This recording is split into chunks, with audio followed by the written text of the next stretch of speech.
Today we will be discussing the strategic plan, how it was formed, what's been accomplished so far, and where we're going in the next couple of years. We're doing something a little different for this town hall. We've invited some additional guests to come up and speak about what the university's strategic plan is doing in their area. But first, I'd like to direct your attention to the screen.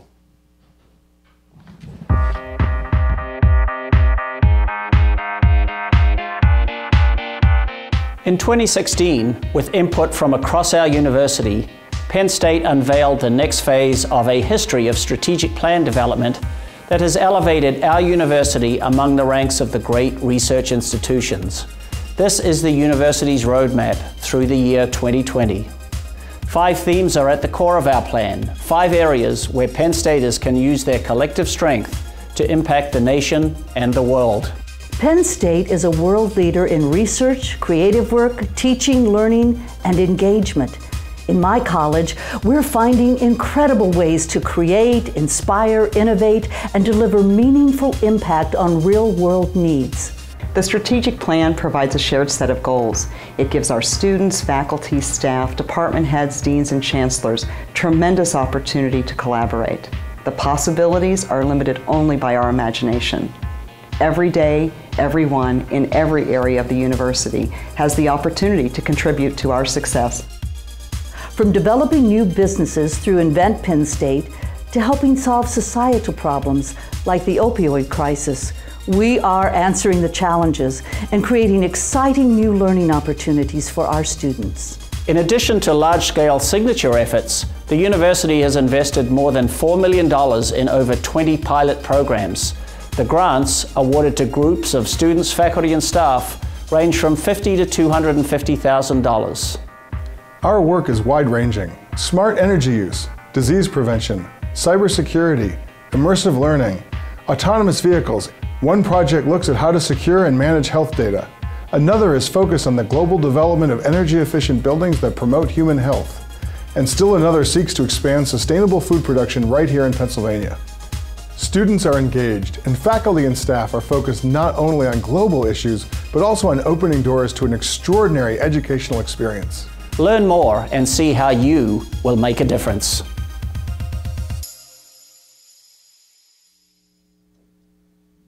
Thank you again for all attending. We've been soliciting your questions for actually a couple of months now, since this has been rescheduled. But you can still submit your questions now. You can submit them on paper and on the pieces of paper we've given you and pass down to the end of the aisles, and we'll collect them. You can also submit them online at questions@psu.edu or on the Google form that is posted on the liveevents.psu.edu page. I may condense or combine some of these questions if we get similar submissions, but I will retain the heart of the questions that are being asked. Answering your questions today will be Executive Vice President and Provost Nick Jones, Stephanie Lanza, the Interim Director for the Consortium to Combat Substance Abuse, Kevin Snyder, the Penn State New Kensington Chancellor, and Andrew Sears, the Dean of the College of Information Sciences and Technology. We've asked them each to say a few words, and then we'll get right to your question. Provost, we'll start with you. Thank you very much, Ben. And thank you to all of you for being here and braving the elements. It seems like it's not really a good idea to try to schedule a strategic planning town hall when every time we plan it for, the weather is bad. But we're glad you all braved it. Some of you may have seen me looking nervously at the tie in the video, because it's always a little embarrassing if you're wearing the same one. Fortunately, I wore that tie yesterday. So it's been a very busy spring semester for everyone, and I appreciate you taking the time to participate. I think you all know for many decades, strategic planning has been a very important part of the way Penn State does business. Today, institutions of higher learning face many new and evolving issues, from financial to political. To address these challenges that are coming at us every day, and for Penn State to continue to thrive, we can't be complacent. Periods of rapid transformational change require transformational responses, and that makes visionary but pragmatic strategic planning even more important. The process provides guiding context and focus, enabling us to do 4 critical things.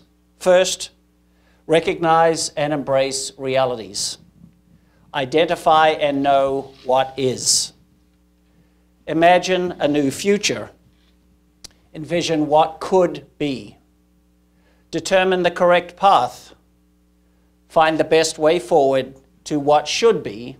And finally, take meaningful action. Turn great ideas into realities that will help Penn State grow what will be. At Penn State, strategic plans developed in 48 academic and administrative units, combined with substantial input from faculty, staff, and other stakeholders, were pivotal to developing our macro-level plan. The university plan for 2016 through 2020 was titled Our Commitment to Impact. Now, 3 years after publishing the strategic plan, we are implementing it by identifying and funding initiatives that support its 5 thematic priorities: transforming education, enhancing health, stewarding our planet's resources, driving digital innovation, and advancing the arts and humanities. Since the fall of 2017, we've had a rolling request for proposal process through which people can recommend projects to support our priorities. And I'm thrilled to say that the response to that has been tremendous. In the past 18 months, we have received nearly 200 proposals for consideration. Of those, we have approved for funding 31 of those initiatives, many of which are already underway. Projects range from building a digital collaboratory for precision health research to launching a campus arts initiative to creating a new Penn State Center for Ecology and Design. Those are only 3 of the 31 initiatives, all of them proposed by visionary, ambitious individuals from across the university. We're fortunate to have with us today Dr. Lanza, Dr. Sears, and Chancellor Snyder. They will share what our strategic plan has meant for them and their units, as well as success stories that reveal how Penn State is turning innovative ideas into meaningful actions. Thank you all again for your involvement in today's town hall. I look forward to your questions and comments. Thank you.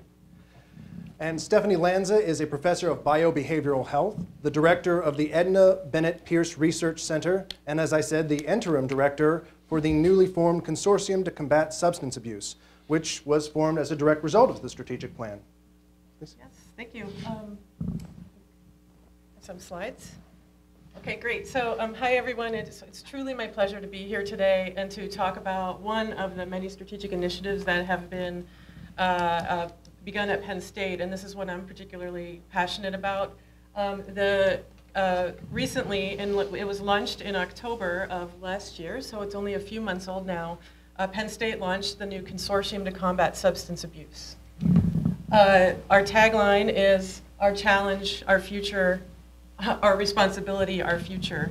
And we're trying to weave this through all of our communication about this new initiative.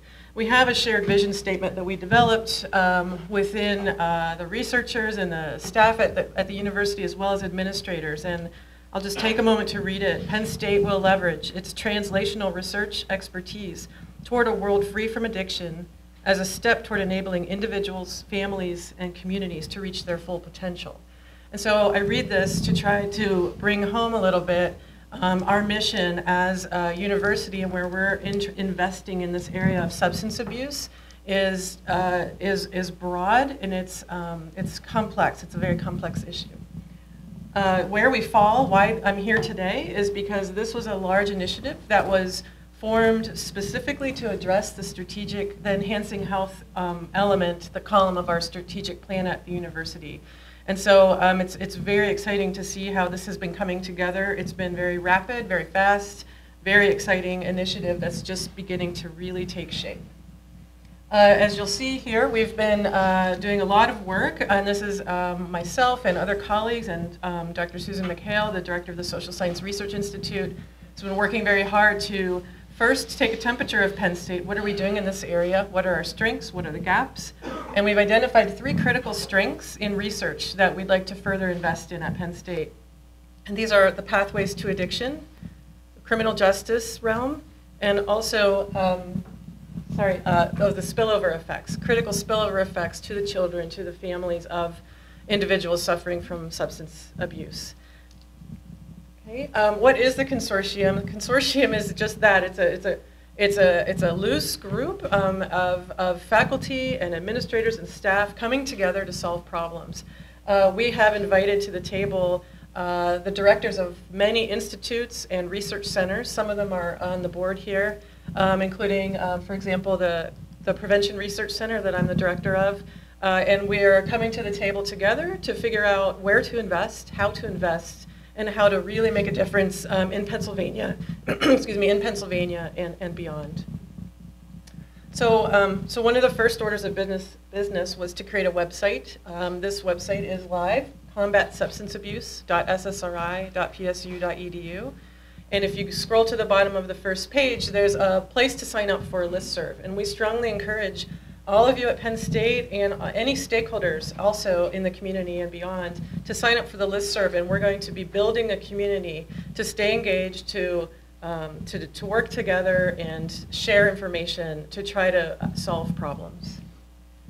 So the initiative in year 1 has several parts. And so the first part that we're launching is the start of 12 faculty hires. So this is a massive investment from the university into a research domain that is very multidisciplinary, very complex. So we're in the process of recruiting eventually 12 new faculty hires. We have an investment in seed grant opportunities, 10 of which have already been awarded and several more about to be awarded. We have a SSRI Community Fellows Program to pair researchers, ideally in the Commonwealth, universities, campuses, with community members to support substance abuse prevention and treatment in the communities in Pennsylvania. And our first annual conference will be April 29th here at the Hub. And so everyone is welcome. So the faculty hires, the 12 that I mentioned, we have 5 active open currently, and we're seeking some of the best substance abuse researchers in the nation. And despite getting a late start in the search, we have an incredible interest and outpouring from some of the senior researchers because of this investment, this strategic investment. People are paying attention. People want to come and participate and join the consortium. So I think these searches have been very exciting, and they're across discipline. The goal is to bring in people from all sorts of disciplines to come and help us solve problems. And finally, just a reminder again, the conference, the first annual conference will be Monday on the 29th of April at the Hub, and we expect to have a lot of federal and state government, foundation, and corporate funders and researchers and administrators all together that day. Thank you very much. Thank you. Kevin Snyder is not only the Chancellor for Penn State New Kensington, he is also on the Executive Committee for Driving Digital Innovation, one of the strategic plan's 5 thematic priorities. Thank you, and I'm delighted to be here to speak to what the strategic planning process has done for campuses, specifically mine. I want to talk a little bit about not only what we are doing, but how the plan helped us do it. If you recall, if we can go to the next slide, when we first started getting into the strategic planning process, Nick came and was charged with, Provost Jones was charged with developing a strategic plan. And there were 5 kind of pillars that came out of that. A year later, there were some months later, the president came with a different set. And so there was a need on a small campus like mine to try and figure out how do we accomplish all of this being a small campus. And so we spent a little bit of time trying to develop a plan that would allow us to find a way, a pathway to build a niche. We didn't really define what that niche was, but we knew that we wanted to build it.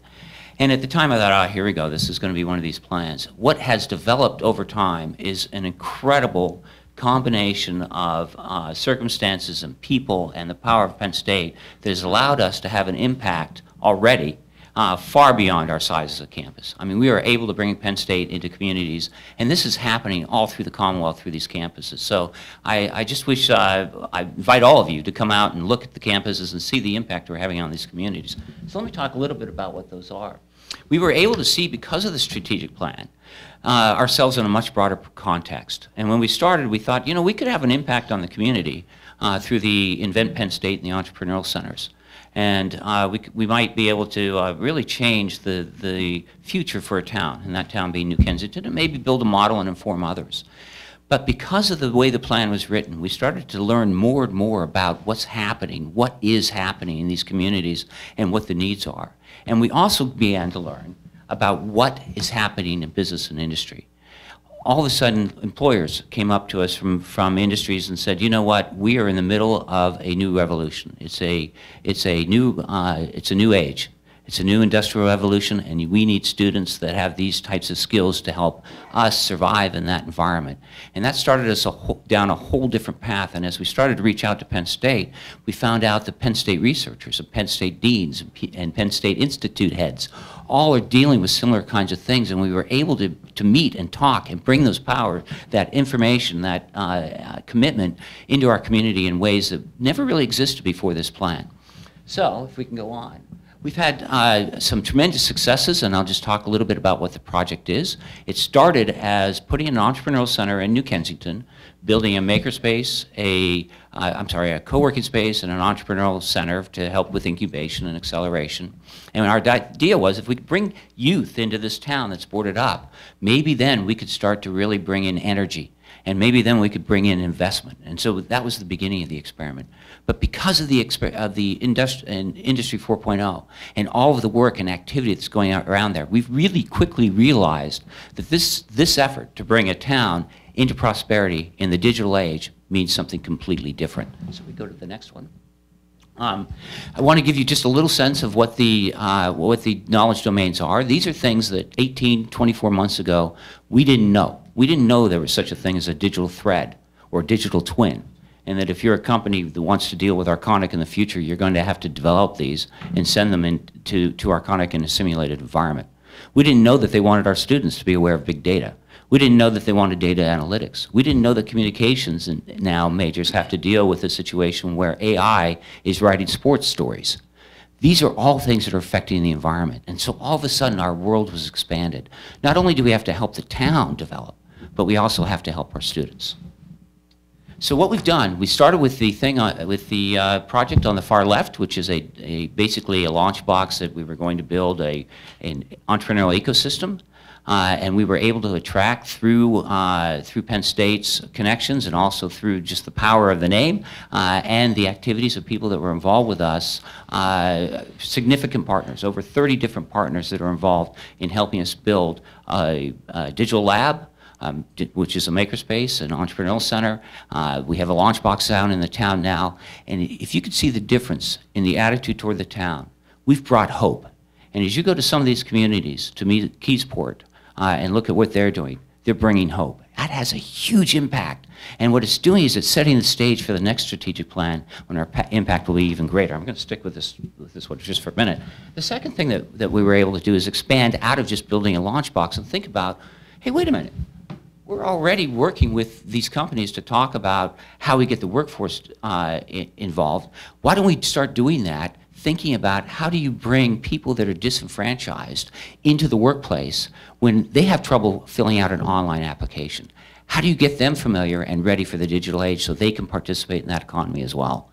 And we have partners that are helping us with that. The third thing, which is really important to us, is how do you prepare our students? What kinds of things can we do to bring our students these knowledge domains, to give them the entrepreneurial mindset that business is telling us they want, to develop the soft skills that they need in a new age? How can we do that? We can't do that alone. Luckily, because of Penn State, we have a lot of support and a lot of activity. I was delighted right before this meeting and last night to meet with 3 heads of the 3 institutes here at Penn State. These are busy people. Their research is changing the world in fundamental ways. And yet they took time to meet with me to talk about how can we have an impact in New Kensington and hopefully through projects like ours across this Commonwealth to bring economic prosperity to downtrodden neighborhoods. That's fantastic. It's an absolute phenomenal thing. No other university has this kind of power. And then the final thing is, how do you deal with community infrastructure? You've got places boarded up. You've got opioid problems, right? The drug addiction. You've got mental health issues. You've got just a fear of technology in general. How do you impact that? How do you bring that together so that we can have a real impact and bring a Rust Belt town into a digital age? Now, as a campus, we wouldn't be able to do that on our own. But because we're part of Penn State, and because of this planning process, which encouraged everybody to think about impact and encouraged everybody to try and work together collaboratively, we're making a real difference in ways that I just couldn't even imagine when we started this project. And we're not done. Our plan was to position us. Now we're positioned. Now the real fun is going to happen. We're going to have a tremendous impact, and we hope to work with you to make that even greater. Thank you. Thank you. And also we have Dean Andrew Sears, who is also the co-chair for the Committee for Driving Digital Innovation. Say a few words. Okay. Well, it's my pleasure to be here. And you've heard about how the strategic plan has kind of played out in a center and in a campus. And I want to take a different approach. And I'll be talking about how the driving digital innovation theme has kind of worked within the strategic plan. And I wasn't prepared for this, but actually New Kensington is a great example of driving digital innovation. I mean, so many of the things they're doing fit so nicely with the theme, with this particular theme.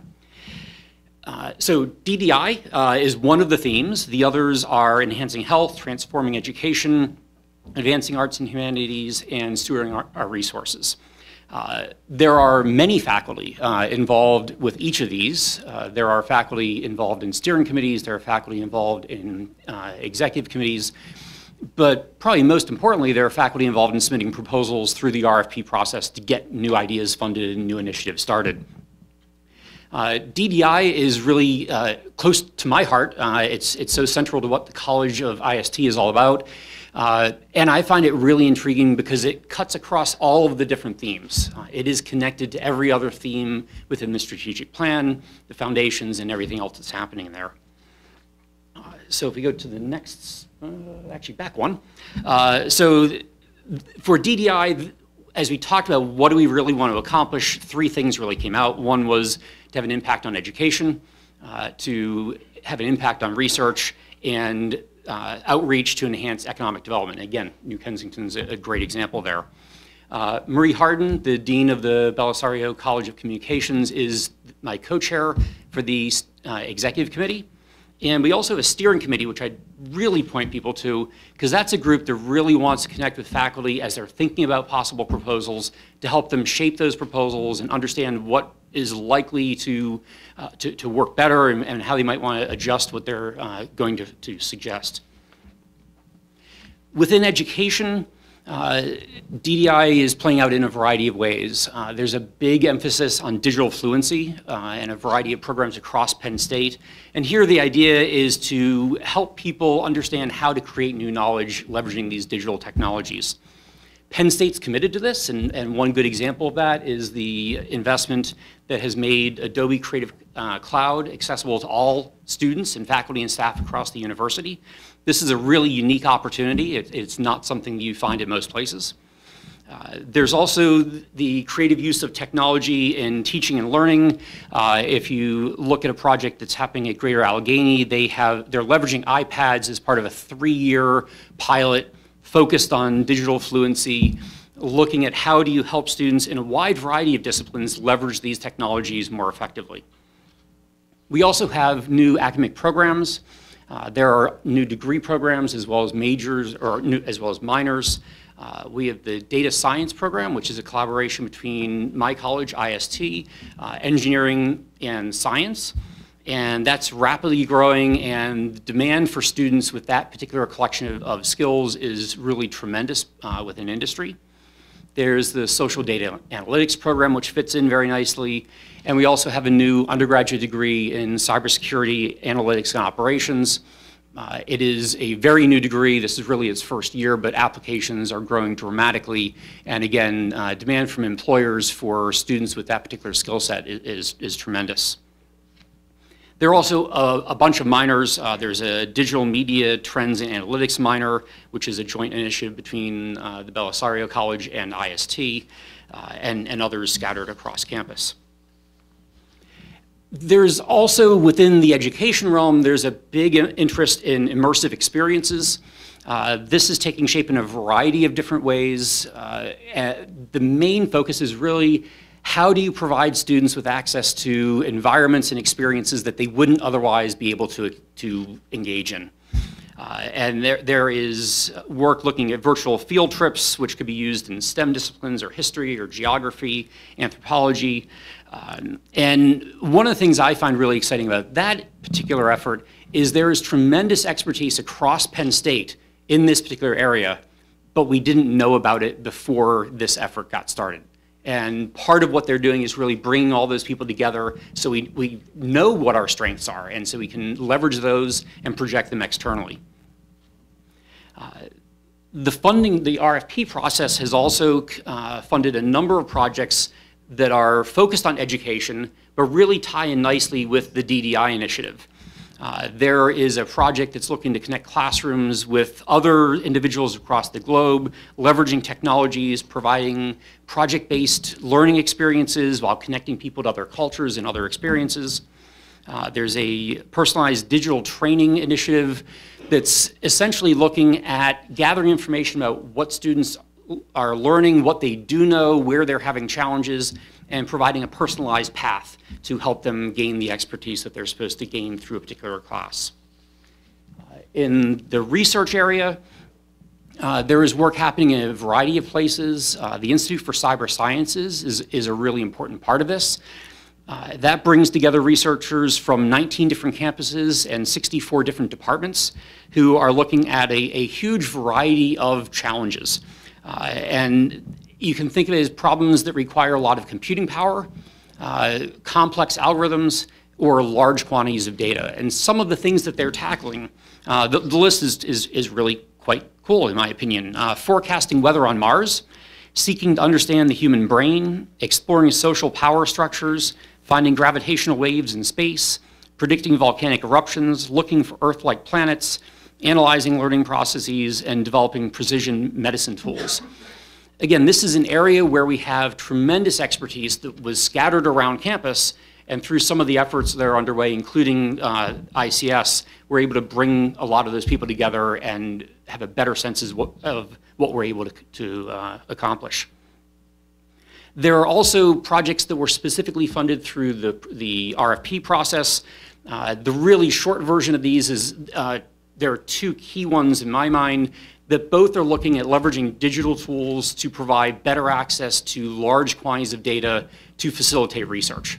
And as part of that process, they're looking at things like making sure the data is being used properly, dealing with governance issues, so that this data, some of which is health related, is not improperly accessed or used. And then all of this stuff comes together to have impact beyond Penn State and out into the communities. The launch boxes, I think, are a great example of this. We have Startup Week, which started off within the College of IST, but has expanded out to be a Penn State-wide event and is growing each year. And one of the questions that we look at is how can we leverage technology to make these efforts even better? And one of the core challenges in that is really just the basic idea of connectivity. If you look across the Commonwealth, access to the internet is very uneven. There are large areas where there isn't adequate access, and this access is really important for economic development purposes. It's important for being able to get connected to very basic resources and emergency services. So there's a group of faculty working with the Center for Rural Pennsylvania, and they're essentially mapping 1 million+ data points from across the state of Pennsylvania to understand the current state of the Commonwealth. And that information we shared with legislators and community leaders and business leaders in an attempt to start filling in some of those gaps. So in summary, we're really excited about how driving digital innovation, this theme weaves across all of the strategic plan. We're excited by the large number of faculty and staff who are engaged in various projects and how it's affecting campuses. And our steering committee, again, is out there and ready and eager to hear from people who have ideas that they think might fit within the DDI initiative, and they are prepared to give you feedback and help people shape the best proposals you can. Thank you all very much. And I'd like to remind you one more time that you can still submit your questions either on paper and pass to the end of the aisle or online to questions@psu.edu or using the Google form. I would implore all of you to use one of these methods to ask your question. Since we are streaming this to campuses across the Commonwealth, for them to hear, it's very important that the questions get funneled through there so people can answer them. Thank you again, and we'll start taking questions. The first one submitted is, what does the strategic plan really mean for the average faculty staff member here at Penn State? Okay, I guess I'll take that one. I have a deal with my panelists here that I'm going to filter the questions. I will take the easy ones. They can take the hard ones. So I think this is a great question, and it's one that we've been asked from the very beginning, even during the planning process. People across the institution wanted to know, what does this mean for me, and how can I be part of this plan? I think the plan really indicates, or it's a beacon for the university. Everybody comes to work every day, works very hard to advance Penn State's mission in the way that they are able to do that. Every now and again, we want people to look up and see very clearly where as an institution we are going or trying to go. And so at a very fundamental level, we hope that the strategic plan provides guidance both through the 5 thematic areas and foundations, but also these supporting strategies. We want people getting up in the morning thinking about what they can do that day to help advance our progress towards this plan, which will help the institution achieve our vision of having an impact. So this manifests itself in myriad ways. You've heard some of the examples today talking about things as big as centers, things in the middle, like the proposals that are funded through the RFP process, but also just people coming to work and thinking, I can think of a better way to do this process or that process from how we did it before. And I think in doing that, I can help Penn State be more effective in achieving its goals. So at some level, the plan should be out there as a beacon to help drive us forward and help us get to where we need to be as an institution and have the sort of impacts that you're hearing about from my colleagues. Thank you. We have a specific question from a college, and they're saying that their college leadership hasn't given them any concrete guidance towards the strategic plan, and they want to know what other colleges are doing to help advance. I can speak to that. That's a hard one, so I'll give that to Andrew. Yeah, throw it all the way down here. Well, I can say within the College of Information Science and Technology, one of the things that I've certainly been trying to do is to remind people of these opportunities. I think sometimes they just need you to poke at them and remind them that the opportunities exist because faculty are really busy. They've got lots of other things to do. So we're reminding them of them. I regularly provide examples of things that have gotten supported. I've made a few suggestions as to ideas that we might want to explore, trying to get some faculty together to think about these. Matter of fact, I had a meeting, I would want to say it was on Monday of this week with a group of faculty to talk about one specific idea that seemed like it was an opportunity that would fit within the strategic plan, that would fit with not only with my college, but could impact, I believe, every college on campus and all of the campuses. And there's now a group within the college that's beginning that process. I actually had a follow-up meeting today to talk about what types of things might work well within the RFP process, which ones, what things they might not want to include. So I think it's reminding people of the opportunities, floating specific ideas to see whether or not there's some traction out there and people are willing to go after them. We've talked about the possibility of some matching funding to provide additional support if that is something that is really necessary given the project as it takes shape. So, can I jump in on that? I know I'm not a college, but I think I'm probably guilty of not really making the connection clearly for faculty and staff on things that are happening and relating them directly to the strategic plan. So for instance, we were able to get a stackable computer on our campus from Cyber Science Institute. And the faculty got that, but making clear that that came because of the connections we were making and the direction we were going as part of the strategic plan was not something we did. We also have a roof prototype to help with roofs. Turns out in these Rust Belt towns, roofs is a huge issue. Lester Obanyo, out of one of the institutes and an architectural engineer, helped us develop a couple prototypes with the Learning Factory, and that was also done because of the direction given us by the strategic plan. So I think as leaders, sometimes we need to make clearer connections back to the strategic plan. And I heard that very clearly on my campus, and so we're going to be starting that process very soon. And if I can just throw in one other observation, I think this is a great place to connect with either the executive committees or the steering committees, because they know what activities are happening and what ideas are percolating. And there have been several instances where I was made aware of a project and I was able to connect that project to specific faculty within my college who happen to have very relevant expertise, and they ended up being part of those initiatives as they went forward. I just wanted to add one quick thing. As the unit head of a research center, we have a strategic plan as well. And so every unit, every department, every center, every college, and the university, we all have strategic plans at every level. And so perhaps, if you're unclear about the larger Penn State strategic plan, maybe the place to begin is more locally, because they're all interconnected. And if I can ask a follow-up, the CCSA is a great example of bringing together all these different organizations. Do you have any practical advice to people who want to form those partnerships with other researchers and institutes here at Penn State? Ben, you're referring to partnerships maybe in another domain where other than substance abuse? Yes. Yeah. I think if it's something that maps onto the strategic plan in some way, then I think reaching out probably to the committee that is is administering that particular strategic plan is the way to start. I think it only takes being proactive. I think in reaching across lines, across campuses, across colleges, finding connections, and there will be someone on the other side of that receiving line who would want to partner with you. And I think just elevating the conversations and then figuring out where that space is that you want to build, how it maps onto the strategic plan, and suddenly opportunities will abound. That's my feeling. Yeah, I would just add to Stephanie's comment that I think as a community, we identified areas that we thought were important as an institution to invest in, and areas where we thought that we could be impactful.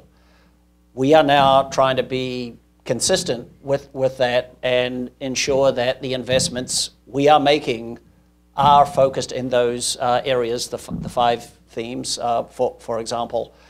So we are allocating resources through that filter. If ideas come forward and they are consistent with what we identified as a community as important priorities for the institution, we will roll up our sleeves and figure out ways that we can make the investments necessary in order to advance those initiatives. So I think it's in everybody's best interest to look for opportunities to align with the plan. That's where you are most likely to get support from the central administration. Thank you. Taking a step back, we have a question wanting to know, how were these thematic priorities chosen? I'm probably the best person to describe that. When I arrived in July of 2013, the strategic planning process had just begun with a memo that went out to all of the 48 units asking them to begin to prepare their strategic plans. After I'd been here a couple of months, maybe it was because I was impatient, maybe it's because I wanted to use this as an opportunity to learn quickly about the university, but I asked the deans and chancellors and unit heads to all submit one-page summaries of where their units were in their thinking. Of course, I'm asking people at an academic institution for a one-page document. I got some one-page documents. I got a bunch of 5-page documents, some that were even longer.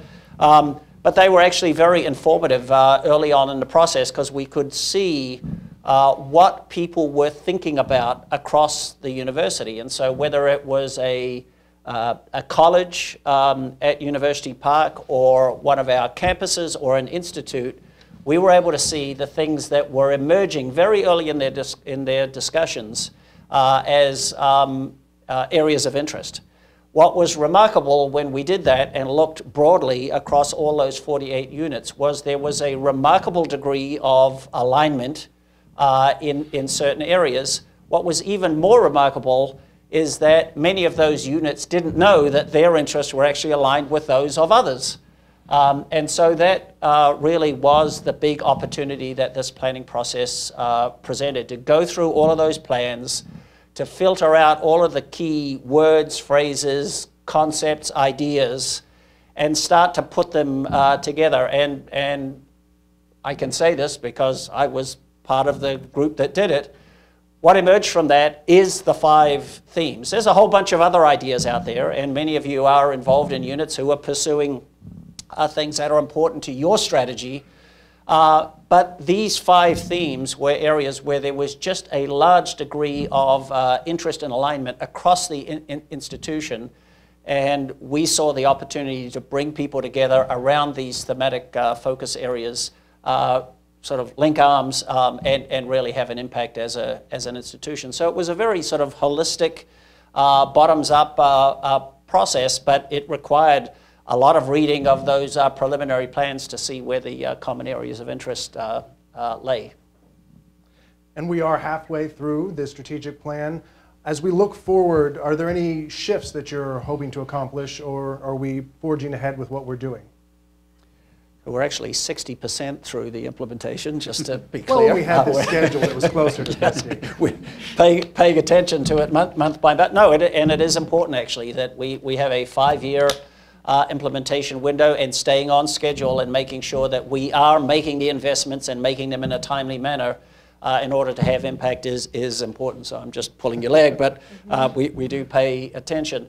I think at this point, we are about to do a fairly robust assessment over the course of the next 12 months or so of the progress that we have made. I will say that we are seeing now some of the larger scale initiatives start to emerge that we're 3 years into implementation. There's a lot of the smaller projects, many of them funded through the RFP process, that have been stood up, some as early as 18 months ago, and some initiatives that were supported very early in the plan implementation. Now we're seeing some of the bigger ones emerge, but we do want to step back while we continue to make these investments and have a look at what we have done. Where are some of the gaps? Where are some of the areas where we said we should be focused, but we're not? Where are areas where we feel perhaps with all of the investment and attention we have brought, there are some perhaps key gaps that were envisioned 3 or 4 years ago, but we really haven't seen the focus, and looking for opportunities to perhaps guide us there. We have one more cycle in the RFP process, cycle 4. It's active now, so if you're thinking about submitting a proposal, now is the time to do it. There will likely be another round of RFPs, but just, you heard it here first, it may look a little different from what we've done for the first 4 cycles, and may be a little bit more focused so that we can address some of those gaps actually that we've identified in implementation. There is a lot of interest in that RFP process and the seed grants, and just a matter of point, are those open to everyone? Faculty, staff, students, who all can apply for these? Yes. Simple answer. Yeah, and actually the project that was referred to in the video around sustainable food systems, that was a project that grew out of the student farm effort here at University Park, with a vision to expand it out across the Commonwealth campuses, and there was that was really driven by student engagement in that project. If we can go a little further on that, when you see students who might not always be following university priorities and thematics, when you see a student group pushing forward with a strategic plan, what's that like for you guys? Is that a hard one? Yeah, that's a hard one. So. Hard one. I think, you know, the ability of our students to take advantage of this is something that's really unique. I've not experienced that in my career. And when a student group comes up with an innovative idea, that's our sweet spot. I can't tell you how happy that makes us feel. we're trying to support them in any way we can. And we haven't had one go for one of the strategic planning grants yet, but now I think we're going to go back and get one. So I think this is such an inclusive project, and what I love about the strategic plan the way it is now is that everybody is trying to figure out ways to have an impact, and it's bringing us all together, and that's students, that's staff, that's faculty. So I would encourage anybody out there that has an idea to go to their chancellor or their dean or their chair or their program coordinator and talk it over with them, because we're all looking for ways to really make a difference. And I would just add that I've had lots of conversations with students. Our students aren't so much looking at the university strategic plan and the RFP process, but they're looking at what will enhance their education, what will make the college a better place for the next group of students. And when they come and talk to me about ideas, and I got an email earlier today on one of them, the conversation is all around how does that fit with the college and moving things forward in a way that's consistent with what we're trying to do, that is supportive for our students, and really importantly, something that's sustainable, that they'll be able to keep this going year after year. And those are the conversations we have, and when they have good ideas that contribute to those goals, we do everything we can to help make sure those things happen. Just a quick example, 6 years ago or 7, I had a student that came to me and she had an idea to develop greenhouses in some of the dilapidated buildings in New Kensington as a way to preserve the infrastructure and the character of the town, but also put these buildings to use. We really didn't have a good venue. We actually brought her up here, and she was able to tag on to a couple research teams. But now, the possibilities for that idea to really take shape and do something incredible and the support for it, I wish she was here today, because it would be a whole different story. I just wanted to follow up with that. I think in addition to student-driven initiatives that might be in alignment with the strategic planning, which is ideal and excellent, I think I'm beginning to see ways that students at all levels at Penn State will benefit enormously from some of the larger initiatives. For example, within the context of the Consortium to Combat Substance Abuse, there are some faculty in early talks for developing an undergraduate minor in addiction science and recovery. And thinking about, the students might not realize it today, but the students who are drawn to a new minor like that, should it be in place at some point, they're going to be better prepared for the workforce and addressing some of the issues going forward in their careers. And so maybe they're not cognizant of it per se, but these initiatives are going to set up our students in ways that are tremendous for their careers, I think. That's just one example.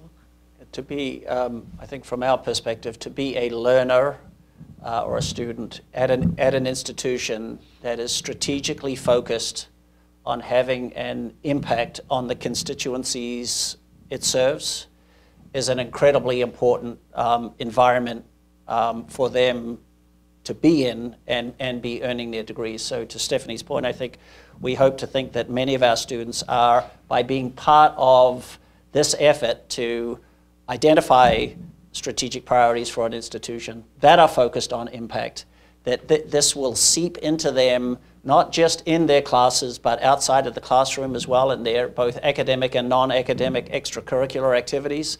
And so when they graduate, they will go on and be impactful members in whatever profession they choose and whatever community they live. Thank you all.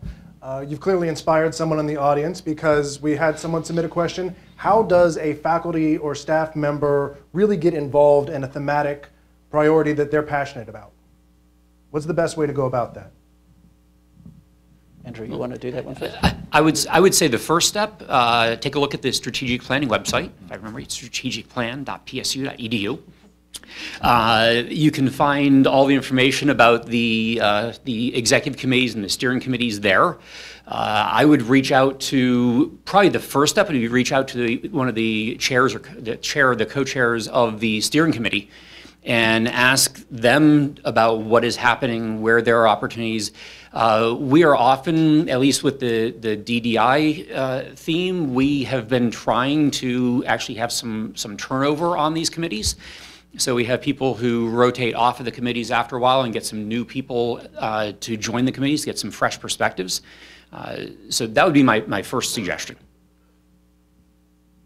I would say that it works. The strategic planning website is a great place to go. We've listed there all of the the proposals that have been funded through the RFP process, and I think most people find as they scan through those titles that there's a lot of things that are of interest there, and you take a look and sort of think, oh, wonder where that came from. That's a great idea. If that person was able to write a proposal and get that funded, then maybe my idea, which I thought was a little bit sort of off the mainstream, has the potential to be supported. And I got a very nice email just a few days ago from a faculty member at a campus location who was successful in this last round, who actually had approached me maybe 9 months ago or thereabouts, and asked about whether her idea was something that could be entertained as part of the process, and I assured her that it was. I gave her a few tips about what some of the key things we were looking for in terms of connecting with other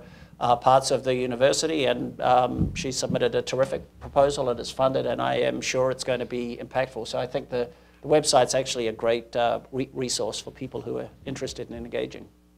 Well, now you have to tell us, what were those tips? Well, a key one.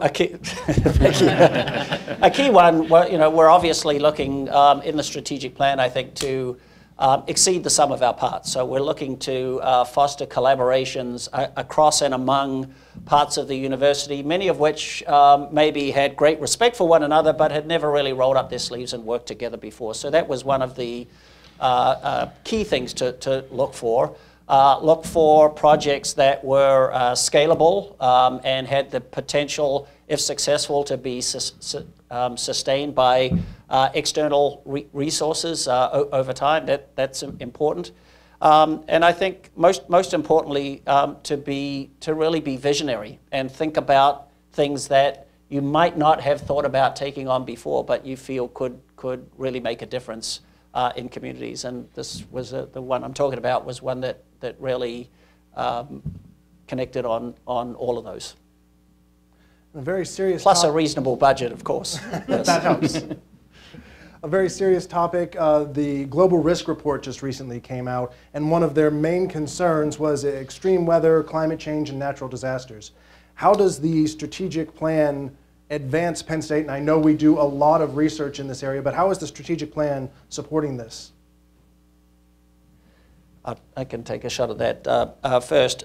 Yes, so one thing that if you've been paying attention, you will not have seen yet is something emerge in this particular space. And when we were asked the question before about where are some of the areas we would like to see some focus in the next couple of years, from my perspective, this is a no-brainer. Penn State, as an institution, is uniquely positioned among our peers, both nationally and globally, in this space, and we need to be taking advantage of the strategic plan under probably most likely the stewarding resources thematic priority to really launch an initiative in this space that can be truly impactful. And you know, sometimes these things emerge naturally. In an area like this, it turns out that we're actually very successful already. So there's a bit of a tendency, I think, for folks to think, well, we're doing a lot of stuff in this space, and we already have a reputation, and we're well regarded nationally. So, you know, maybe this is not something that the plan will support and embrace. And the truth is actually the opposite. We should look to build on that great strength that we have and really use the plan to leverage it and take us to the next level. So I'm actually excited that this will be an area that emerges as we go through the next couple of years of plan implementation. Just at a local level, we got a grant for sustainability, partly because of the Green Pause program at our campus, which did a really great job of raising awareness on campus of sustainability issues.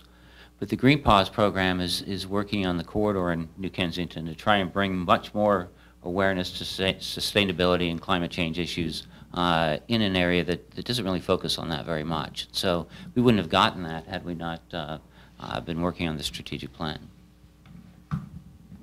And another question for you. You put so eloquently, looking at this daunting task when you're one of the Commonwealth campuses, what advice would you have for other chancellors who are seeing the success you've had at New Kensington, and you know, how can we get something like that going in our community?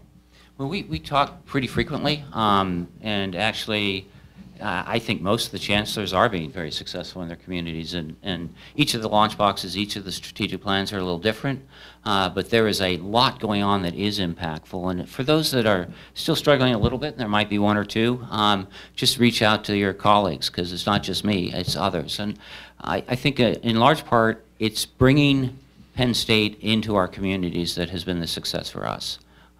It's reaching out to this campus, to Barron, to Altoona, to the institutes, to try and leverage the resources that this university has and bring them into the communities. And I think that's working in ways that we're just beginning to realize.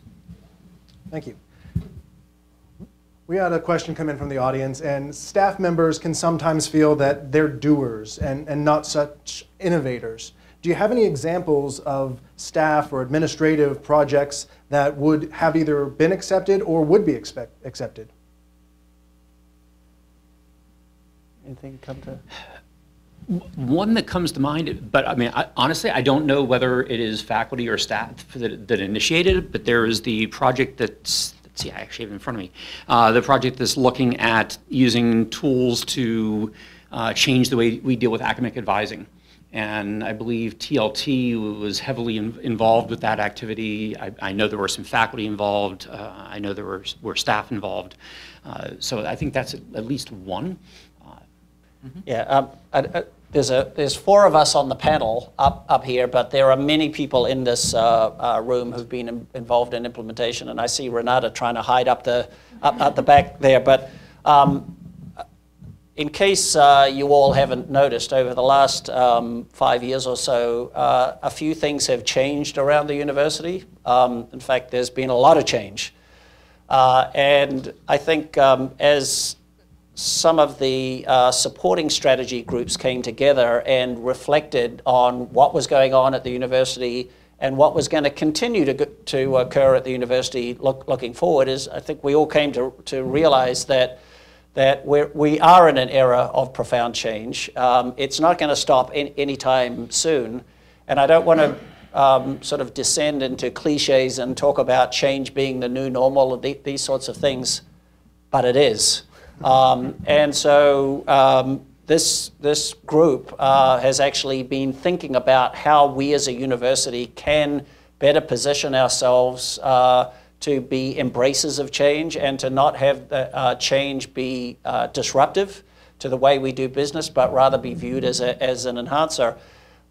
Clearly, with the demographics that we have in terms of faculty staff breakdown, it is our staff who are often, I would say, at the front line of implementing change. And so some of the opportunity that we have as we go through this next few years is thinking about how we can more actively include staff in that process and have them be sort of facilitators of change for the institution for the better, because in many instances, and most instances, they know more about the way we do business than many of us in the administration or the faculty do. And so the staff role in thinking through some of these change management processes is going to be incredibly important.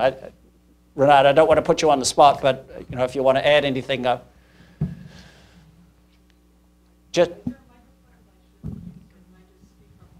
I would mention two things. One is the Organizational Processes Steering Committee is a place where a lot of these processes are being examined and looked at, and all the ideas are really coming from staff processes or academic or business processes either. But there was just a recent award by through the RFP process for a staff network, and it came out of I think Sarah Oliver Carter is the lead on this, out of Human Resources, and it really is to build a network of staff to build community. And I think it's really an excellent example of where some of these projects aren't just situated in our thinking around academics or research or some of the outreach we do, but really how we operate as an institution. So I think that's really, I think, would probably be one of the most recent examples. But I would encourage, again, everybody take a look at some of those, the areas that are supporting elements under the strategic planning process. Organizational process is one of them, infrastructure is another one, and outreach is another one. So that's another place to take a look.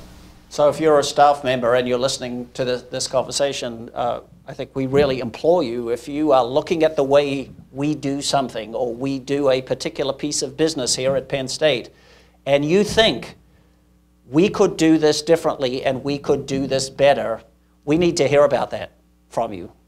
Because you have perspectives that sometimes many of us don't quite have. What's going to make this plan successful is the degree to which people are willing to engage really at that grassroots level and bring those kinds of ideas forward so that we can look for ways to implement them. Is there a way to see all of the proposals, not just the ones that were chosen, but any of the other ideas that people have put forward, and then while they might not be funded, other groups could view them and perhaps collaborate on them?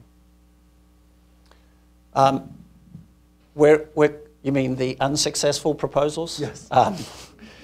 No, we try to keep those a little bit close to the vest for a number of reasons. Usually people don't necessarily like to have their unsuccessful proposals put up for display.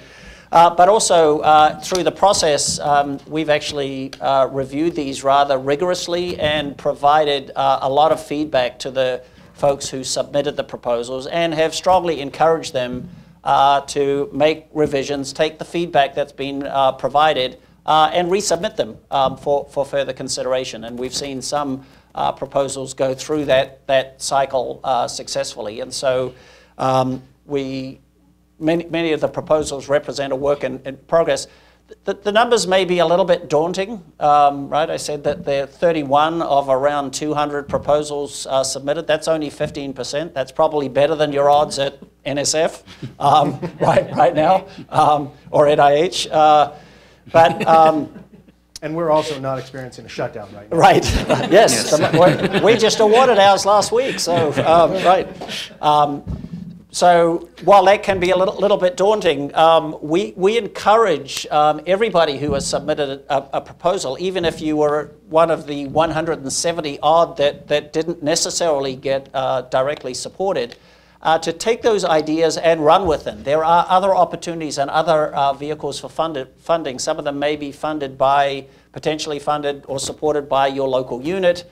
There were a few that we pulled out and said, this is such a fundamentally good idea that it doesn't need to be supported under the umbrella of the strategic plan because we should be just doing this anyway. It's a no-brainer, and we've looked to make resources available for some of those.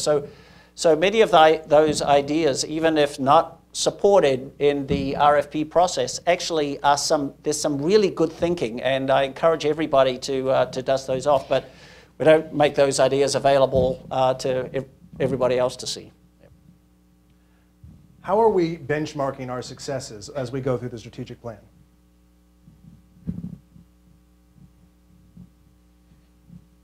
That's a hard one. Stephanie, can I pick on you? Yeah, sure. Because you're relatively new, being stood up in October. How are you going to be able to tell as a consortium that, 1, 2, 5 years out, how will you think you'll gauge your success? That's a good question. I think some of the RFP initiatives, they probably had to propose ways to be held accountable in the milestones and benchmarking. I'm assuming that was part of it.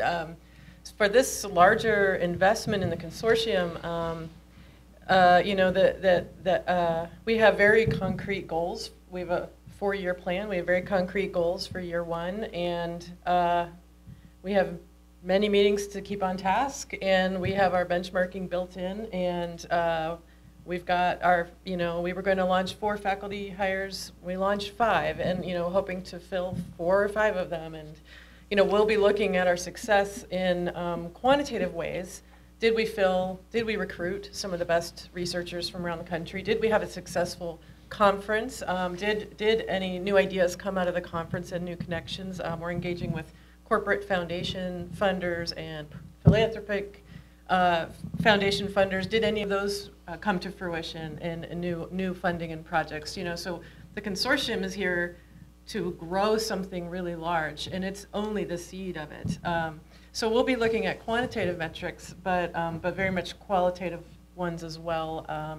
conversations with government officials to see if they understand what we're doing, if they appreciate what we're doing, if community members are seeing any kind of impact. I don't know. I think we're going to hold ourselves to standards, and I'm sure others will hold us to some sort of standards as well. I think it's interesting too that, at least in our case in New Kensington, the measures of success weren't really what we thought they were going to be. So the amount of money that came in to help us build an entrepreneurial center that we were able to leverage what Penn State invested in didn't actually come to us. It went to the county, but it was there because of the project. And so we're leasing a building to do this project. It's not ours, but once we got down there, an additional, I think it's over $20 million has been targeting different aspects of New Kensington, and the people that are making those investments are saying to us, we're partly here because Penn State's here. You guys took the risk to come down. We're here because of that. And so, you know, those kinds of things that aren't really money coming into our coffers necessarily, but they're focusing effort on what we're trying to do to transform Rust Belt into a digital belt is really a tremendous indicator of success that we hadn't even anticipated when we started. Andrew, from the college perspective? Well, I would say from the college perspective, we did try to be relatively quantitative for a lot of the goals that we had identified. So every goal that we have in our strategic plan, we have things that we're trying to accomplish. And we are tracking those numbers, and we're looking at where we are, and we're making adjustments to how we approach certain tasks in order to improve the outcomes that we're seeing. So we are engaged in that on a fairly regular basis. We do have the annual reports that we need to provide back to the university about what the college has done, and I'll say that the feedback that we've gotten from the review of those annual reports has been useful. It's been useful in helping us redirect some of our efforts. In a couple of cases, it was useful just in helping us understand that we needed to frame what we're doing a little bit differently so people could have a better perspective on what we're trying to accomplish. I would pick up on the three sets of comments and say that this is actually one of the things that we're going to be thinking about a lot over the next 12 months. And so I would put it out to everybody who's listening. How do you think we should assess our progress and our success in the strategic plan? You would think that I should have the answers to that. At some level, we could boil it down to something very quantitative, right? We produced 4 of these. We invested this much in this many things. We could talk about a lot of those attributes in a quantitative way, but sometimes if we do that, we miss where the real impacts of what we're doing can be, and as was suggested, some of them are more qualitative than quantitative, and figuring out how to assess your impact, particularly in the qualitative sense, can be really important. And in fact, if we're not successful in doing that, we may completely underestimate what the success of our plan implementation has been.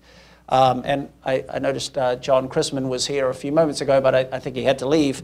One of the efforts we're investing in is the a big humanities initiative. Well, we can probably, in a quantitative way, talk about what we're doing, you know, how much we invested and how many people we hired to do this and how many postdocs we had and so on. But the true impact of an initiative like that is going to be really qualitative. And we do need to think about how we assess that qualitative impact in a way that people can understand and relate to. So I'm an engineer, I like numbers, I like quantitative, I like things that you can measure, but there are ways to measure both quantitative, probably most obvious, but also qualitative impacts, and I think we need to be mindful of both. And a person has asked, can someone speak to how the strategic plan addresses the systemic and oppressive societal power structures, especially at a predominantly white institution such as Penn State? I guess that's probably got to be me, that one.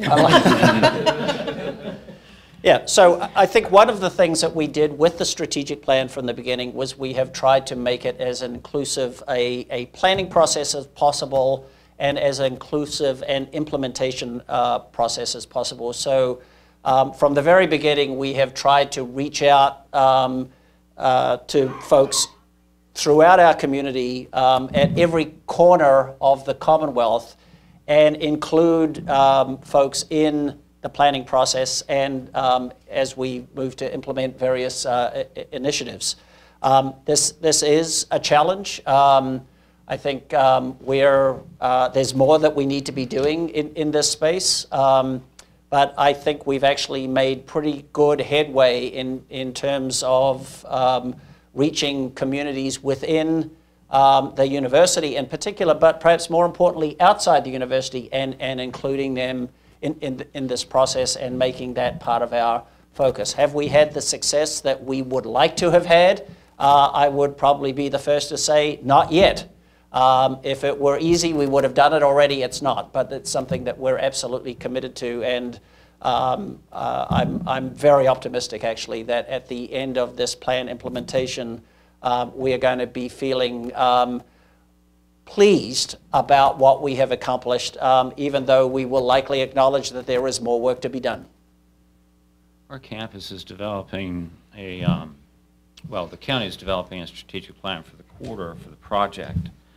And because of the attention that Penn State's giving, it's a very, for this area, I'm originally from California, so this is not diverse in any way, shape, or form to me, but for New Kensington to have 12 to 15% of the population be African American and not a single African American in the room is very common. Because of the attention that we're paying to New Kensington, R.K. Mellon has funded something called Future Cities, which is really a group coming in to try and increase the inclusivity in planning and development. And all of a sudden now we see a table when you walk in, it's not quite an even mix, but easily over a quarter of the people are non-Caucasian. You never see that in our area. And it's giving all sectors of the population there a voice. And I think that wouldn't have come had we not gone in the way that we did. And so that's a very tangible way that we're trying to address not so much the structure within Penn State, but outside of it and around us. And just speaking from a college perspective, I mean, dealing with issues, so College of Information Sciences and Technology, not necessarily the most diverse community in the world. And so when you look at our strategic plan, diversity is a central theme in there. There are very specific priorities to increase the number of underrepresented minorities and the number of women within the college, because that's a really important thing for the field at large. And we have a number of initiatives underway. I won't go through them, but there are a lot of initiatives underway within the college focused specifically on that. And I can say we look at those, that is one place where we get rather quantitative, and at least in terms of are we increasing the numbers, are we heading in the right direction? And at the same time, trying to get a good sense as to what is the climate like within the college. Are we providing an environment that is truly inclusive and supportive of all of our students? So that's something we take very seriously, and we are working on a regular basis. I think too, I'm not sure how responsive this is to the original question, but it's become so clear to me in working through this, leading this consortium sort of out of the gate. We are a land-grant institution. We are the state of Pennsylvania. We're not homogeneous University Park only. And you know, we have participants in our consortium already in four months. We've got engagement from 12 of the Commonwealth campuses, and you know, we'd like to have all of them engaged, because substance abuse is a statewide, it's a national problem. So we're working in communities with a very big focus, really, at Abington campus, Commonwealth, and also in Allegheny County, and these communities are very, very different than University Park. And our mission is not to solve problems in University Park, PA. Simply not our mission. I think that's a great point, and I'll pivot off that to say that addiction doesn't discriminate. So if this is a challenge that we are taking on, then we need to take on the entire problem. And I think that really probably characterizes what the whole strategic plan is about. We are focused on impact on the communities and constituencies we serve, wherever they are, whatever they look like, and whatever their needs are. And that is, I think, a really important priority. And I think everybody across the institution, from the president me, the vice presidents, the deans, the chancellors, the institute directors, everybody is absolutely committed to that. Moving forward with the consortium, I know you've noted in previous projects that how serious this topic is. Did that influence why this was chosen to be put forward as one of the projects that should really be supported by the strategic plan? Yes, I would say. Maybe you can underscore how important it is. I think, yes, short answer, yes. I can't answer for Provost Jones, but as a scientist working in this space, the explosion of the media around the opioid epidemic and the subsequent, albeit somewhat lagged in time, the subsequent influx of funding that foundations, the state government, the federal government, that people want to throw money at this problem to solve these, what they see as an opioid epidemic. And really the systemic problems of addiction are much more complex. It's not simply an opioid overdose problem. But that is having high death rates, and that's caught the attention of the media. So yes, of course, it's a combination of rising to everyone's attention, the issue of addiction rising to our attention, and many stakeholders wanting to solve the problem, and they don't know how, and they don't know where to start. And so I would say that's largely why I think we're here today. I think similar to the climate change conversation earlier, I think we already have some strengths at Penn State in this area. We have a lot of nicotine addiction specialists and alcohol misuse specialists, but we didn't really know what strengths we even had, and so we're coming together and building on our strength area, but then hoping that we'll be in an excellent position from Penn State to be applying for some of these very large grants that the government now wants to award to combat substance abuse. And so we're just really trying to get our ducks in a row. And of course, addiction problems have been around for forever, as long as we've been around. But I think the media attention, the high death rate due to heroin, opioids, and the influx of federal interest in investing in this area must have created a perfect storm for this. Do you want to? Yeah, well, I would also say that I think it sort of represents a classic area where Penn State really is uniquely positioned. There are many institutions that are standing up opioid initiatives. I would say, cynically, some of them probably see it as an opportunity to generate funding. I think here, what is special about Penn State is we see taking on the opioid epidemic and bringing together the diversity of disciplines that we have that has expertise in the space that Stephanie mentioned, is we really see it as an imperative. This is a way that we serve the citizens of the Commonwealth of Pennsylvania and beyond, actually, because I think if we're successful in bending the curve in Pennsylvania, we will be successful more, or our work will be impactful well beyond that. So it really is an imperative, I think, for the institution, for Penn State to step up as Pennsylvania's land-grant institution and say, we're going to take this on, and we're going to take it on big, and we're going to take it on in a holistic manner, and we're going to make a difference. And I think that's what we were willing to do. And that, I think, if that phraseology can characterize much of what we're able to achieve more broadly with the strategic plan, whether it's substance abuse or climate or other areas, then we will have achieved a lot. Yeah, I think that's the beauty of Penn State, in that you have research going on that's really transformative, and yet across the Commonwealth, I can't think of another university that has the type of connections into communities that can allow us to take that research and implement it in a way that has a very real impact on neighborhoods. And so I'm looking forward to working with you in the future.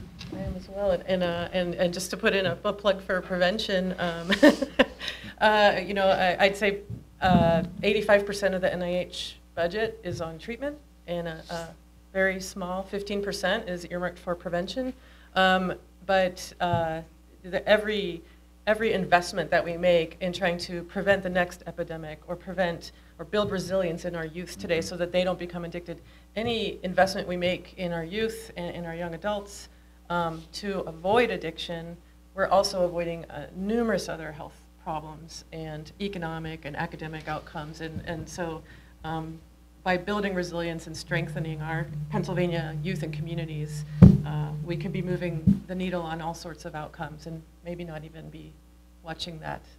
I think every campus has very close relationships with school districts. And so we have an opportunity to get in school districts that probably other universities don't. Mm-hmm. So anyway, it's just a good example of how you can do the research and have it applied in a way that makes a real impact. Yeah. As we're running out of time here, it's important to start looking forward.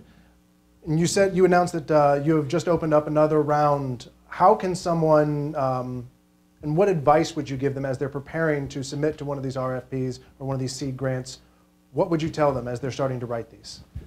Well, first I would tell people to write one. There's a little bit of a tendency to look at these as the sort of the opportunity that got away, right? It's out there, and I had a really great idea, and I probably had a good chance of being funded, but I was too busy. I never got quite round to pulling it together and getting it submitted. So first and foremost, if you don't submit a proposal, I can guarantee you it won't be funded. So if you've got some ideas, got some thoughts, please do what's necessary to pull it together and get it submitted. I would look, bold is good. I think that as I look at the review comments that come in on the proposals, I think the various groups that look these proposals over and provide recommendations to me, they're looking for bold. They're looking for bringing people together from disciplines that haven't previously connected. They're looking to build core infrastructure at the university, looking for future opportunities that can really be transformative. That's really an operative word. And so pulling together the right group of people from across the institution, they don't all have to be sort of signatories on the proposal, but at least reaching out and figuring out how you can tap into the unique resource that Penn State represents and bring that to bear, channel it through your proposal is really what the opportunity is. I think almost every successful proposal has had that element in spades because it's real, not because it's contrived and people said, oh, well, the direction said we need to say something about that. In fact, some of the 170, there were people who thought, okay, well, I'll just say this, and a sentence goes in that says, we're going to collaborate with X and Y and Z, and it's not necessarily robust enough. But if there is a true engagement with folks from across the institution to bring them together in unique ways, I think that really is the key to success. But get it written and get it in cycle 4, because cycle 5 will be different. There may be opportunities, broad opportunities there. We don't know what it's going to look like, but cycle 4 is the one that is open now. Will be closing reasonably soon. That's really your last opportunity to get a proposal in. So go for it. And I guess I would add, so another plug, look at the strategic plan website. There's a lot of good stuff there.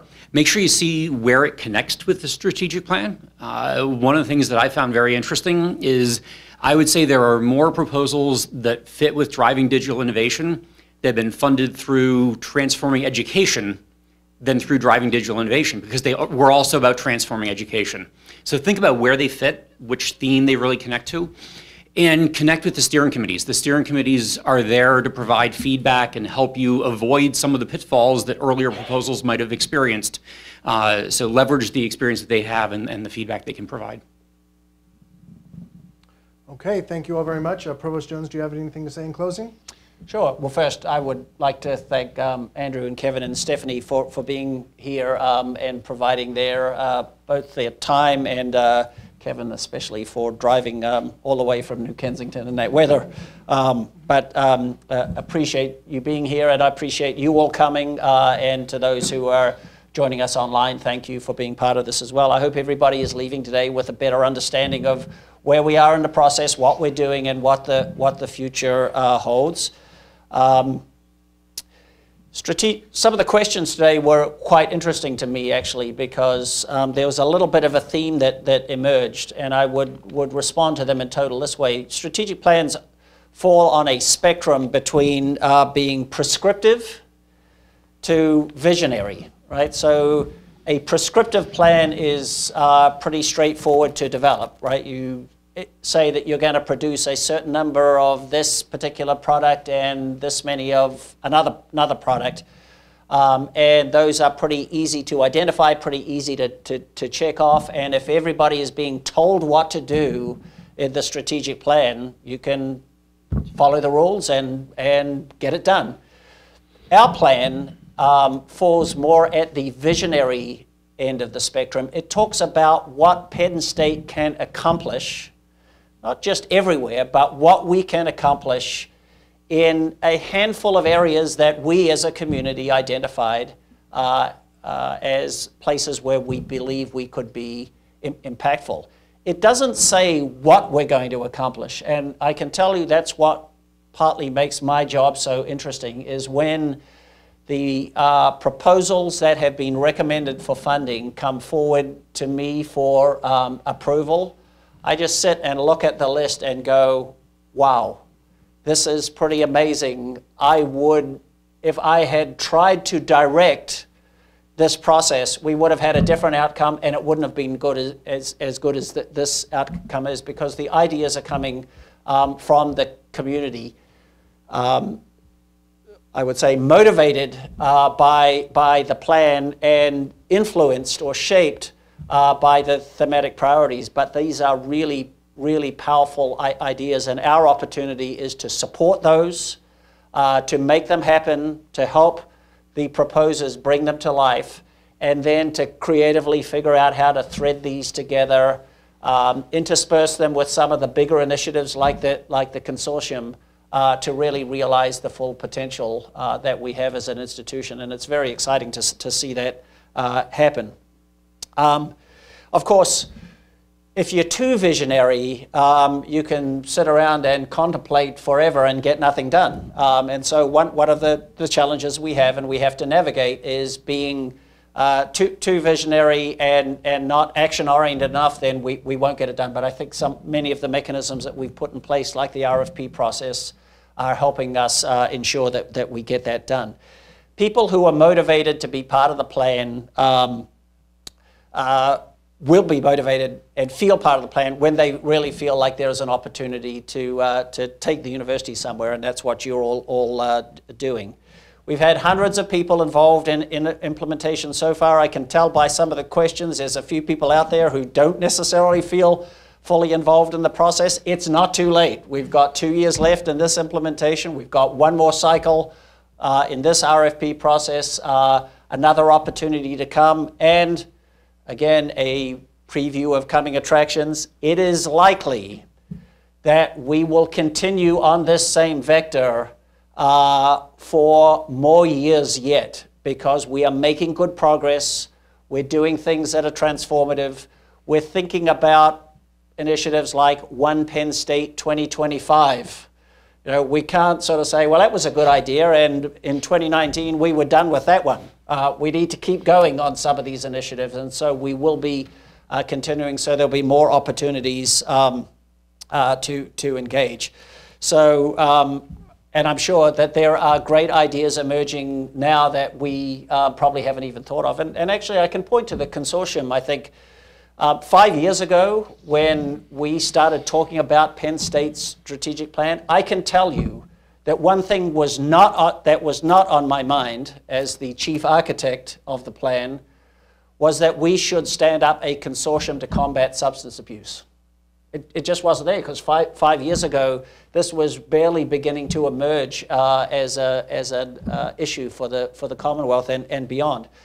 But what I am really excited about is that everybody coming together and framing the plan in the way that they did created a structure by which an initiative like this could emerge and be supported in the context of an emerging need of the Commonwealth. So it's really exciting to see that happen, and there'll be many more ideas to come. They support, of course, not just the plan, because the plan is about Penn State's mission, vision, and our values as a land-grant institution. I think we've accomplished a lot already. There's much more to come. Don't just stay tuned, be engaged, and please encourage your colleagues across the university to lean in and be engaged as well. We need all hands on deck to make this successful, and I hope you're as excited as we are about the progress that we're making. So thank you all very much for coming and for your participation. Nicely done.